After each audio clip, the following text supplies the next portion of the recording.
quite a few, not 16, but quite a few years from when I was going down with the youth group to Tijuana, and he was our guide.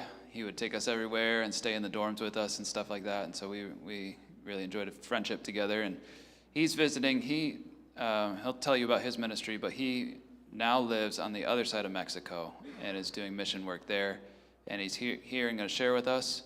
One of the cool things is that our teens and maybe even an adult trip might consider going down to where he's at and serving the ministry that he's with. And so he's going to share with us about himself and about his ministry. Thank you, Kevin. I think I was saying 2016. That's when we see each other first. When I was working at Spectrum Ministries, and you guys came on a trip. Yeah, thank you very much. Good morning. My name is Daniel Ochoa.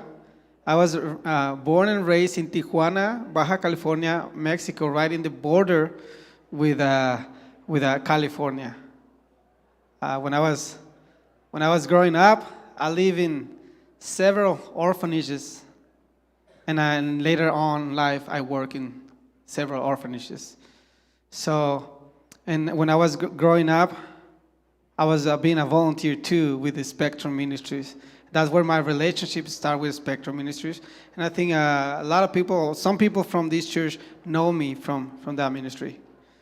2016, I believe that's when I started working with Spectrum Ministry. I worked there for 6 years and a half. And in 2022, I went as a missionary to the mountains in Peru. And I stayed there for a whole year in Peru. My idea was to stay there for just 1 month, but God wanted me to stay there for the whole year. We planted a church there down in Peru, and we serve in the communities, in the indigenous communities there. They speak a different language there too in the mountains. They speak Quechua, which I never learned. It's super, super, super hard. But they also speak Spanish, so that makes the missionary work a little bit easier. Then after I lived in Peru for 1 year and we planted a church, I moved to Quintana Roo. Southern Mexico is one of the last states in Mexico. And then we planted a church there alongside with Pastor Andres and Nabi, who are the pastors in that church. We planted a church 2 years ago in 2023, December 10, 2023. And our church has been growing. We have different activities throughout the week in the church. Our church name is All People Church, and we want to welcome everybody in that community. Our community in Puerto Morelos is mixed. We have a lot of foreigners. We have a lot of expats, I think they call them, and other people from Europe and other parts of the world, right there in Puerto Morelos. So our church is bilingual. I lead worship there, and we sing Spanish and English, and I translate English to Spanish. We have different activities throughout the week in our church. We have small groups or Bible studies. We do that 3 days a week during the week, and we also have children ministries, Sunday school for kids. We have youth ministries on every Saturday. We have a ministry of benevolence. If somebody from our church needs something or they have a special need, we can help them. The church can help them. And we just start a few months ago. We start a free breakfast for children in the community, and we also have clinical days. We have clinic days with free medicine and free medical care for the community. We have English and Spanish classes, and also we have prayers every Tuesday morning in our church. Let me talk to you a little bit about what we're doing there as a part of our missions down there in Puerto Morelos. We have a project. It's called the Noah's Ark Project. That is we want to build a community center. We want to build a children's home or an orphanage, and we want to build a church. We want to build a community center to ensure the care and protection of the most vulnerable, offering a full range of free medical care and life skills services. We want to build this orphanage to help the orphan, the abused, the abandoned, and the vulnerable children by providing for their basic needs in a comprehensive manner. We also want to build a school. In Mexico, school is not free. You have to pay for it. You have to pay for everything since you started in kindergarten. So we want to build this school to offer quality Christ-centered education to the most needy children. And we want to make this school free for the people who cannot afford it. I think if you prepare a kid for the future and with proper education and with the gospel, you're not only making new leaders, but you are making leaders who are going to bring more people to Jesus' feet. We also want to build a church there to share the love of Jesus and have an impact on the families of our community. Yes, we want to build a second church in this project, in the Noah's Ark project. So the Noah's Ark project is going to be in the jungle. It's going to be right in the middle of the jungle. Puerto Morelos is really close to the jungle. So the Noah's Ark project is going to be in the jungle. We're going to serve up to 25 different Mayan communities in the jungle. There's a lot of kids there that are not going to school. There's a lot of people who need medical attention. That's why we want to build this free medical care center too. The community center is to support low-income people by offering free medical attention with a quality and human warmth, in addition to promote integral human development through a community education model that includes educational and training programs contributing to the improvement of our community. The foster family care center, or an orphanage, is to be an excellent center for the protection of orphan or needy children through the diligent and loving care of families committed to the development and care of children in an environment of love and respect. In Noah's Ark, we believe that the family is the nucleus of our society. We will promote safe family integration in the short or long term. And this is one of the things that caught my attention when they invite me to be a missionary in this part.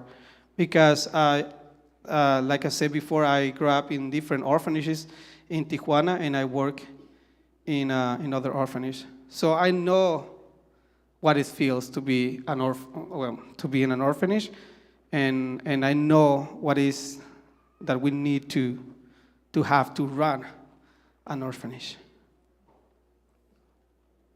Our vision as an educational institution is to be an institution of academic excellence, providing our society with future leaders, generations of healthy, transformed, happy children with Christian values and an unwavering faith above all.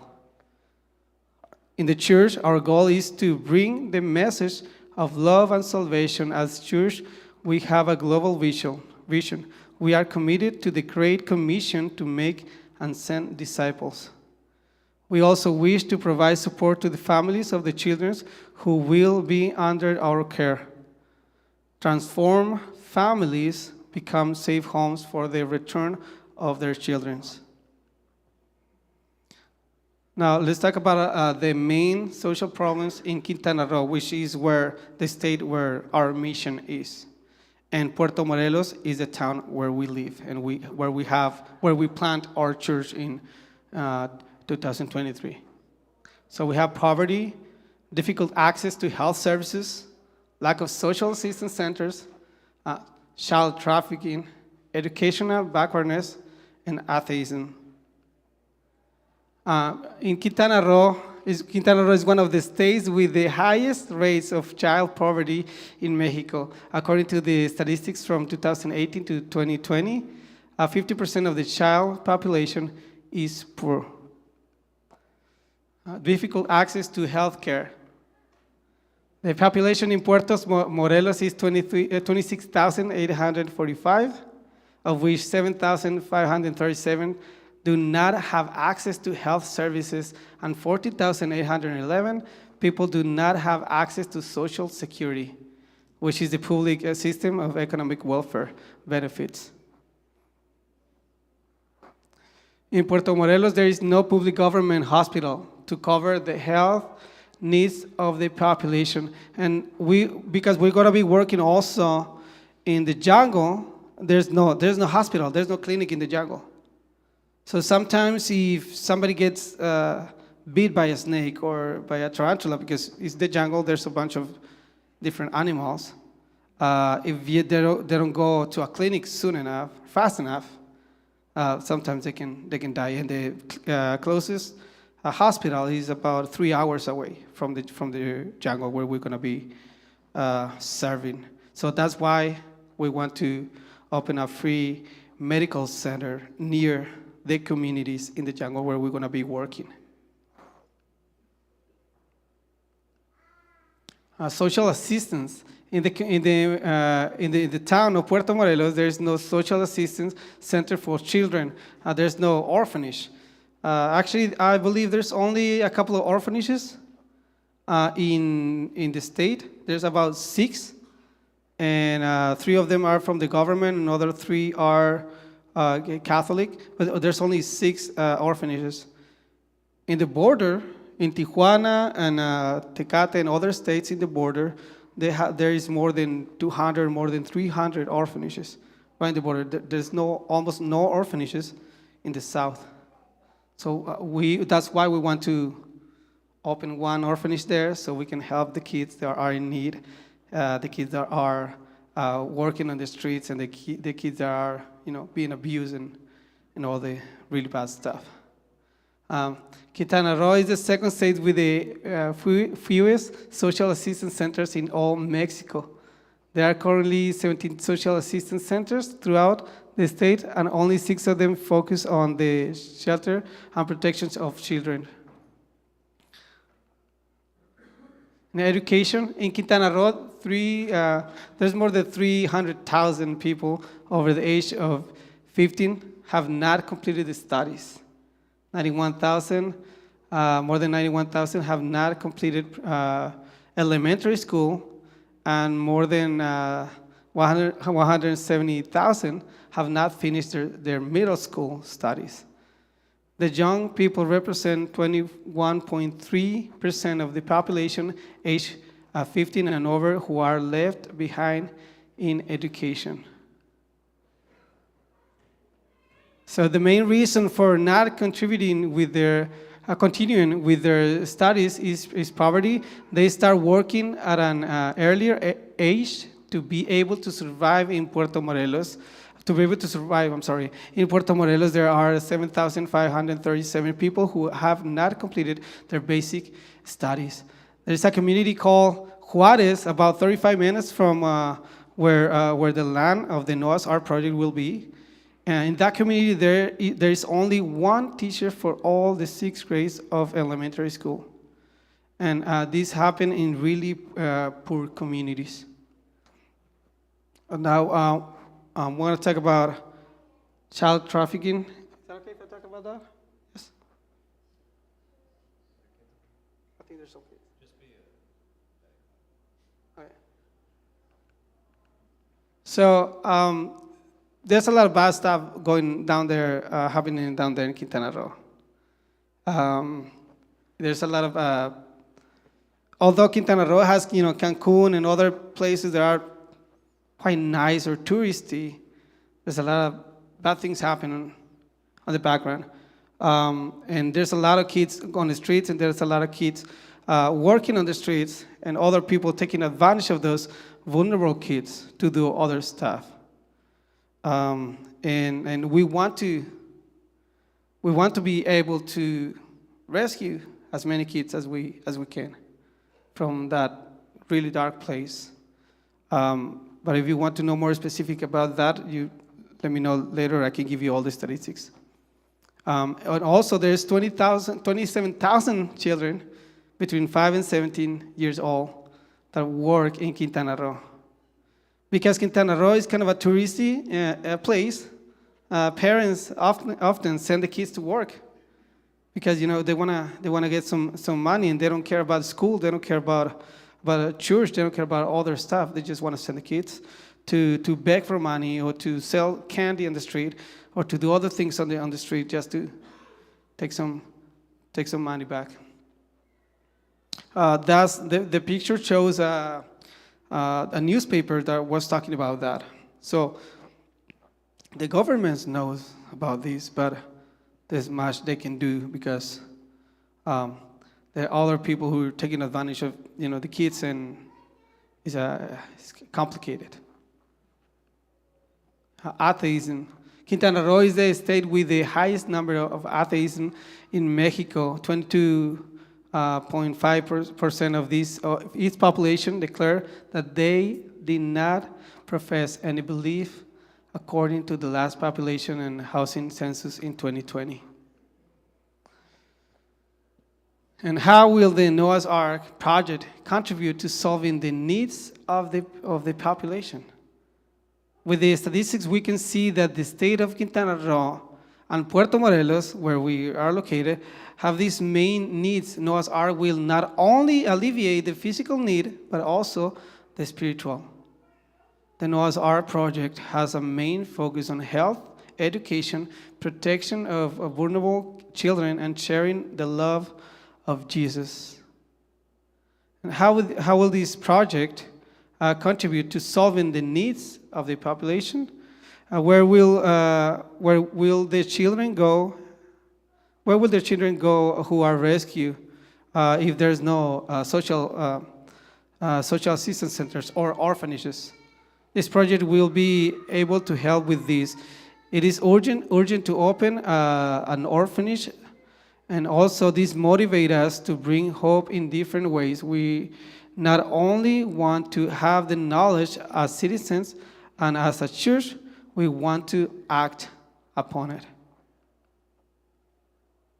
Okay, we're going to be located we are located in Puerto Morelos. We plant a church there, but we're going to be located in the land where the project is going to be. It's going to be in the jungle. It's about 25 minutes away from Puerto Morelos. In this big road, it's called the Road of Cenotes. No, cenote is a hole in the ground, and there's water underground, and people jump there and swim there. So that road is full of cenotes, and we're going to be right there in the middle of the road, in the middle of the jungle. The land is a strategic location close to needing Mayan communities between the town of Puerto Morelos and the town of Leona Vicario. That's another town there. And the property has a road frontage, public transportation, and allows easy access for the people who live around. This is how the Noah's Ark land looks like right now. Before it was all trees. All trees, we have to chop down a bunch of trees, and we make the road to be able to access to it. On the other picture, you see we had a group a couple of months ago, and they helped us to build the fence, put the fence on the front. In Mexico, in that part, if you buy a land, you need to put a fence on it within the first 9 months. Otherwise, you get a ticket. You have to pay an extra fee if you don't fence the whole land. And how can you be part of the missions in Puerto Morelos? Praying for God's protection and guidance, volunteering for a short period of time with us at the church, and also to help us in the project, and financially by monthly support the missionaries, the mission, and the project. So this is my information if you guys want to support the mission that I'm doing down there in Puerto Morelos in Quintana Roo. Right there, if you want to have it later on too, you can ask me about it. And I also have the link to donate to the project to make this project possible if you want to donate, so we can start, chopping down trees and start, building this community center and the church and the orphanage at the school we want to build there in the future. And I think that's about it. Anybody has? Thank you. Does anybody has any question about the mission? I have a question. I didn't get in on the beginning. You go and help those children and everything. How many other people are helping you to help them? How many people? How many people are helping me to help them? Yeah. I mean, Yes, we are working, we plant a church there in Puerto Morelos, and we as a church, we are working in the communities. There's a pastoral family, and myself and another family. We are about 6 people. The group is about 6 people, and we are from the church that we are working also in the jungle and also in the project. okay. Yeah, Thank you. thank you. Other questions? No, I think it's on, well, it might not be on video, but. Okay. Just the All People's Church, Megan and Solomon are part of that, or were part of that? So you worked with them at one point? Yes, I worked with Solomon and Megan when I started to work at Spectrum Ministries in 2016. Actually, Solomon and Megan, they invite us to All People Church, and they are part of All People Church. I think Solomon is doing a mission right now in Monterrey, and we're doing a mission down there in Quintana Roo. But yeah, we are from the same church. We're from Tijuana. Is All People's Church behind this project too? Yes, All People Church is behind the project with guidance, and we can say we are under the umbrella, not financially though, but we know with their guidance and spiritually, yes. Yes? Donnie, we know each other pretty well, and I know you know a lot of people here at Lockwood. Yes. So I would think this would be pretty difficult to answer normally, so I'll make it a little bit easier. Okay? Yes. Out of all the people you know, with 3 rules. They have to be very tall, they have to be very handsome, Okay. and their name has to start with the letter R. Who would be your favorite? Man, that's a really hard question. Well, I think Ryan. I think Ryan, that will be he's my favorite. So sorry. Donnie, I wanted to ask, you mentioned that you have groups that come down to help with the project. Can you just explain like who's coming down and what is helpful to you guys? Yes, we in the last 2 years since we opened, we planted the church. We've been having groups. I think we had already like 9 groups. Some people from Texas, other people from, I think it was Illinois. That's how you pronounce it. Some people from Europe, New Zealand, and a group from Michigan.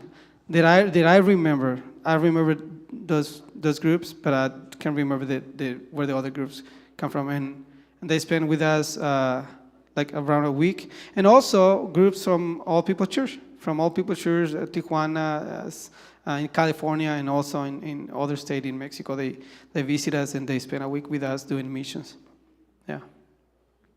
Sir. This is a huge operation you want to do. I mean, hospital, Yeah. free. Yeah. Is the number one, is the government of Mexico going to give you any assistance at all when it comes to this? And number 2, do you have kind of a budget or a goal that you're trying to reach to accomplish or at least start what you want to do? Okay, no, the government is not going to help us financially. If you mean financially, they're not going to help us. I remember when I was living in an orphanage, the government helped us by paying half of the electric bill. That's as much help that we can get from the government, basically. But they're not going to help us. And actually, we have to pay them because you need permits for bunch of stuff. You need permits to open a clinic, you need permits to open a school, and an orphanage, that's gonna be the hard one. You need to go through a lot of paperwork in order to be able to open an orphanage, because now we're talking about kids, and they're really they don't trust people, so that you need to go through a lot. There's no amount set right now because we just starting with the project. We actually just bought the land. We're just waiting for the deeds so we can start building on it. We built a small a room to put our tools. But that's all we have built. We need the deeds in order to start, chopping down trees and start building. So that's why we don't have an exact amount of how much is going to be. But yes, it's a huge project, and it's going to take a lot of money and a lot of time and a lot of prayer. Yes.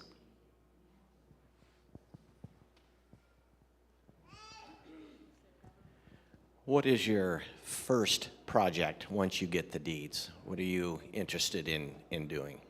Community center. Community center, because that one is gonna have the function of a church. Community center, a church. Also, we're gonna use it for community church, community center, and we want to start giving classes, like to the kids. Right before we build the whole school, we want to give free classes to the kids. They are a little behind on school, or they actually haven't been in school in so long. Yes, so community centers is going to be the first building we want to build. Okay, so you're going to do the community center first, and then you'll go on to the school, and then the orphanage, and then the way I understand it, all this is going to be through donations and people coming from different places to help build these buildings. And then you're saying that money is all going to come from donations to operate these 4 facilities. Is that right? That's correct. That's okay. Correct. It's gonna be run by donations. We see the hand of God in the past 2 years when we started to see the land.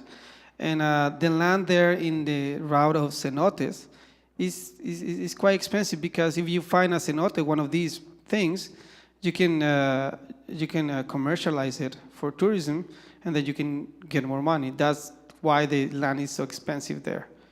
But it's about, I'm gonna say some numbers. It's about $50,000 per every 2 acres. That's what it costs. But for us, because we talked to the lady who owned it, we talked to her, and she's a Christian lady.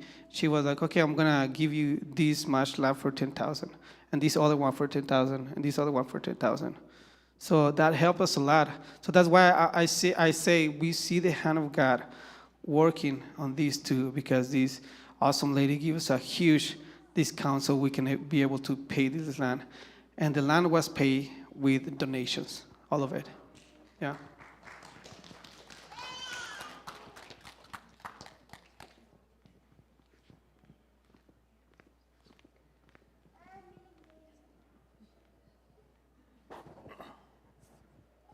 When I look at your picture and the jungle, how far out of the city are you? Are you close that people can walk? And the second is, do you have somebody in the city, personnel, that is supportive of what you're doing? Okay. If the whole project is going to be close to a city, to Puerto Morelos. That's where you're at, right? Yes, Puerto Morelos, and the land is located about 25 minutes to 30 minutes from Puerto Morelos, which is the nearest town. If you want to go to the big city, that will be Cancun, and that's about an hour or an hour 10 or so. You're north then of Puerto Morelos.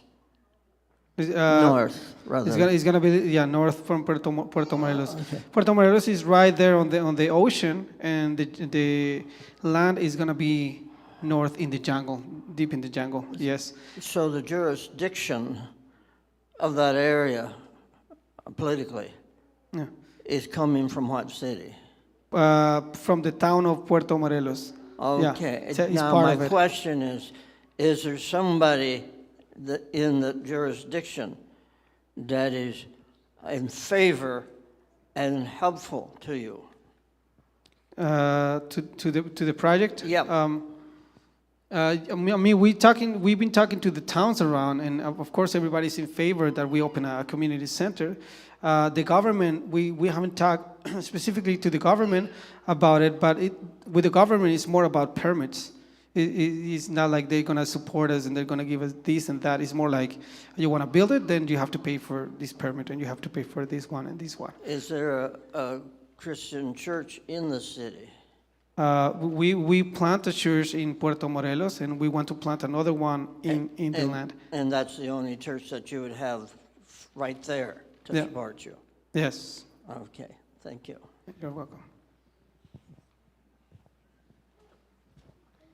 I'm just wondering about when you say orphans, like in our country, it would be they're going to be adopted out. It sounds like some children come to orphanages and may go back home. So what is, when you say orphan in the area, what does that look like? Well, from my personal experience growing up in orphanages, some kids in the orphanages are orphans. They don't have either a dad or a mom, and some kids in the orphanage they have just a mom or just a dad, and most of the times the kids that are in the orphanage are because the dad or the mom cannot take care of that kid, because a single mother has to go to work, and with a lot of kids, that happens to me. Single mother, she has to go to work. A lot of kids. Then the government took us and put us in a government shelter, a government orphanage, and then my mom decided to put us in an orphanage, like a real orphanage, not a government one, a real orphanage with Christian values and all that. So yeah, not all the kids are orphans, like with no mom and dad, but they're there because different situations, and also all kinds of abuse and parents using drugs and being addicted to something. Yeah. Oh, and I'm sorry, and I want to add something to it. And we want to work with the families. In this case, in the orphanage, we want to work with the families so they able to have the kids back, so they can restore their life through Jesus Christ, and they can have the kids back to a safe family environment. Yes, that's our goal. Any other questions?